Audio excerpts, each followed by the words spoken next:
Good morning class. आज हमारा BST में पार्ट सेकंड चलेगा, स्टार्ट हो जाएगा।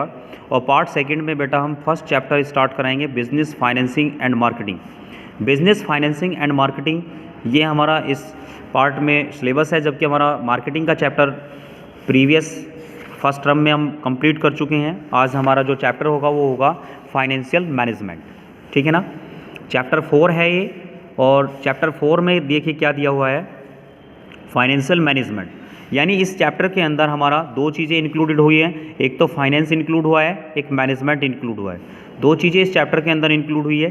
Financial management is concern with the optimal procurement as well as the usages of finance, ठीक है ना।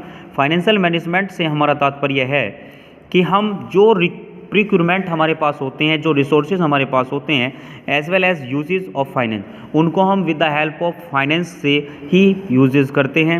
It aims at a reducing the cost of funds, ठीक है। इसका एम होता है कि कॉस्ट को रिड्यूस करे, फंड प्रिक्यूर्ड करे, फंड को बढ़ाए, keeping the risk under control, जो रिस्क है उस पर कंट्रोल किया जाए, and achieving effective development of such funds, और किसी भी तरीके से हम अपने क्या करें, डिप्लॉयमेंट कर दें, अपने फंड्स को ज़्यादा से ज़्यादा बढ़ाए। According to the Weston and the Brigham, Weston और ब्रिगन ने फाइनेंशियल डेफिनेशन या फाइनेंशियल मैनेजमेंट की डेफिनेशन अपने वर्ड्स में कही थी। उन्होंने ये कहा कि फाइनेंशियल मैनेजमेंट एक एरिया होता है जिसके अंदर हम फाइनेंशियल डिसीजन मेकिंग करते हैं, यानी वित्तीय निर्णय लेने में यह हमारी मदद करता है। Harmonising individual motive and enterprises goal, ठीक है ना। इंटरप्राइजेज गोल्स होता है। Role of financial management, financial management का क्या रोल है।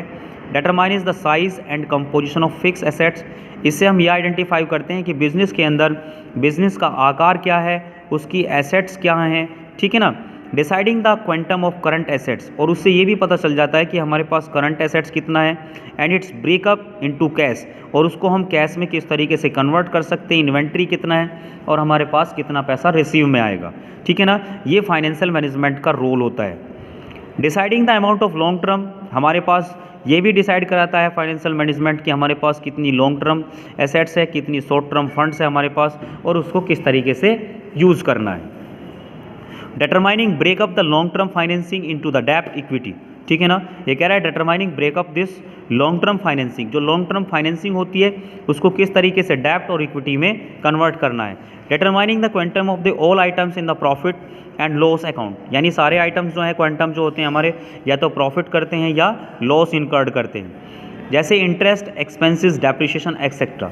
Objective of financial management, objective of financial management क्या है। The primary aim of financial management, जो प्राइमरी ऑब्जेक्टिव होता है फाइनेंशियल मैनेजमेंट का, is to maximise shareholders, क्या करना होता है कि शेयर होल्डर्स को बढ़ाना, ज़्यादा से ज़्यादा मेरे पास कंपनी के अंदर, फर्म के अंदर शेयर होल्डर्स हों, ताकि मेरे पास फंड ज़्यादा से ज़्यादा जनरेट हो जाए, ठीक है ना।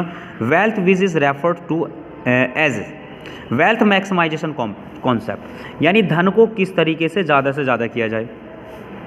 The market price of equity shares increase, market के अंदर इक्विटी शेयर्स के प्राइस बढ़ जाएं if the benefit forms a financial management decision exceed the cost involve, ठीक है ना।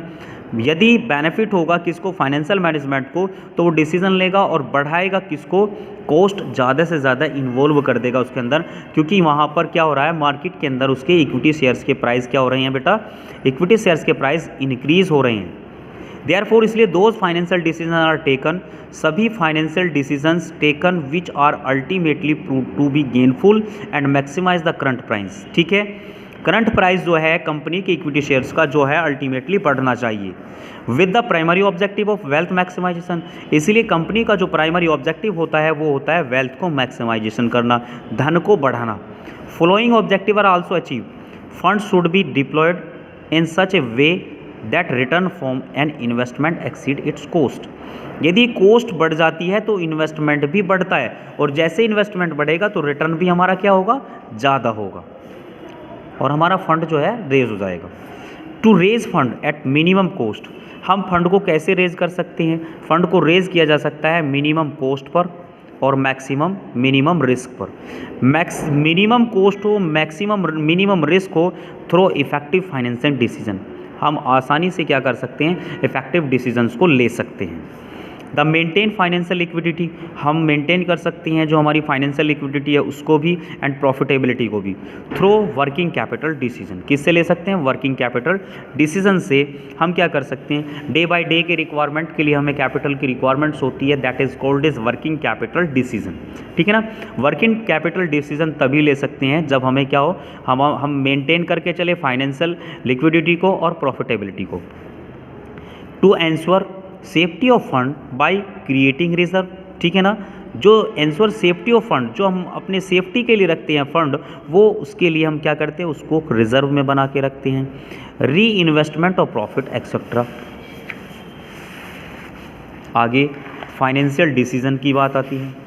तो फाइनेंशियल डिसीजन जो होता है, it refers to the decision, ये वो डिसीजन होता है कंसर्निंग द फाइनेंशियल मैटर। जब हम कंसर्न करते हैं, आपस में डिस्कशन करते हैं कि financial matters of a business firm, जब एक बिजनेस फर्म का फाइनेंशियल मैटर के ऊपर हम डिस्कशन करते हैं और डिसीजन लेते हैं, तो वही कहलाता है हमारा financial decision. These decision are can be classified, इस डिसीजन को हम क्लासीफाइड कर सकते हैं एज गिवन बिलो। ठीक है ना? इसको हम तीन तरीके से क्या कर सकते हैं? क्लासीफाइड कर सकते हैं बेटा। तीन तरीके से हम फाइनेंशियल डिसीजन को क्या कर सकते हैं? क्लासीफाइड कर सकते हैं। पहला इन्वेस्टिंग डिसीजन होगा, पहले हमारा क्या है? इन्वेस्टमेंट डिसीजन होगा। दूसरा फाइनेंसिंग डिसीजन होगा और तीसरा बेटा डिविडेंड डिसीजन होगा। ये तीन डिसीजन होते हैं फाइनेंशियल डिसीजन के अंदर। पहला इन्वेस्टमेंट डिसीजन, दूसरा फाइनेंसिंग डिसीजन और तीसरा डिविडेंड डिसीजन। जब हम इन्वेस्टमेंट डिसीजन लेते हैं कि हमें अपना पैसा कहाँ इन्वेस्टमेंट करना चाहिए, तो इन्वेस्टमेंट करने के लिए सबसे पहले हमें ये ध्यान रखना है जब हम अपने पैसे को इन्वेस्टमेंट करते हैं कि कहीं ये कंपनी डूब तो नहीं रही है, कहीं ये कंपनी भागने वाली तो नहीं है। ठीक है ना? तो investment decision is the most important decision for the financial decision. This decision involve careful selection of assets, है ना? सावधानी से हम क्या करते हैं? एसेट्स का सिलेक्शन करते हैं। In which funds are to be invested, तब हम अपने फंड्स को इन्वेस्ट करते हैं। Investment decision can be long term या शॉर्ट टर्म। इन्वेस्टमेंट डिसीजन बेटा दोनों में से हो सकता है। क्या हो सकता है? तो लॉन्ग टर्म हो सकता है या शॉर्ट टर्म हो सकता है, यानी दोनों हो सकते हैं। तो लॉन्ग टर्म हम डिसीजन यूज़ कर सकते हैं या हम शॉर्ट टर्म डिसीजन यूज़ कर सकते हैं। अब लॉन्ग टर्म इन्वेस्टमेंट जब यूज़ होता है तो लॉन्ग टर्म इन्वेस्टमेंट को करने के लिए कैपिटल बजटिंग डिसीजन लेना पड़ता है। क्या लेना पड़ता है? कैपिटल बजटिंग डिसीजन लेना पड़ता है। और जब हम शॉर्ट टर्म इन्वेस्टमेंट करते हैं तो हमें वर्किंग कैपिटल डिसीजन लेना पड़ता है। ये दो डिसीजन हमें यूज़ करने पड़ते हैं। जब हम लॉन्ग टर्म इन्वेस्टमेंट करेंगे तो कैपिटल बजट होगा, और जब शॉर्ट टर्म इन्वेस्टमेंट होगा तो वर्किंग कैपिटल डिसीजन होगा। अब इन दोनों के बारे में हम डिस्कशन कर देंगे। ठीक है ना? A long term investment decision involve the committing the finance और a long term basis. For example making investment in a new machine, यदि हम नई मशीन में इन्वेस्टमेंट करते हैं to replace an existing one, या कोई दूसरी मान लिया पहले वाली मशीन है उसमें रिप्लेस कर दे रहे हैं, और occurring a new fix assets, या कोई नई एसेट्स को हम हायर कर रहे हैं, ओपनिंग ए न्यू ब्रांच कर रहे हैं, तो ये सारा क्या है? लॉन्ग टर्म इन्वेस्टमेंट होगा। Capital budgeting decisions are very crucial as they affect the earning capacity of the business in the long run. ठीक है ना? कैपिटल बजटिंग डिसीजन वो डिसीजन होता है जो अफेक्टिंग करता है अर्निंग करने के लिए कैपेसिटी ऑफ बिजनेस में लॉन्ग रन के लिए। Since this decision involve huge amount of investment, इस तरह के इन्वेस्टमेंट में हमें बड़ी अमाउंट की रिक्वायरमेंट होती है। And are a receivable except a huge cost, they need to be taken with utmost cares. Short term investment, working capital short term investment decision are concern with the decision about the level of cash, यानी कितनी cash चाहिए प्रतिदिन हमें। ठीक है ना? Day by day के लिए कितना कैश चाहिए। Inventory and receivable required to be held by the business for it smooth functioning. These decision affect the day to day working capital, यानी ये जो वर्क होता है, ये जो काम होता है, ये day to day working capital और लिक्विडिटी के लिए as well as profitability of a business, ताकि बिजनेस को लाभ हो सके। इस तरह की एक्टिविटीज़ हमें करनी होती है। तो आज के लिए यही क्लासेस यहाँ तक चलेगी बेटा। Thank you classes, best of luck.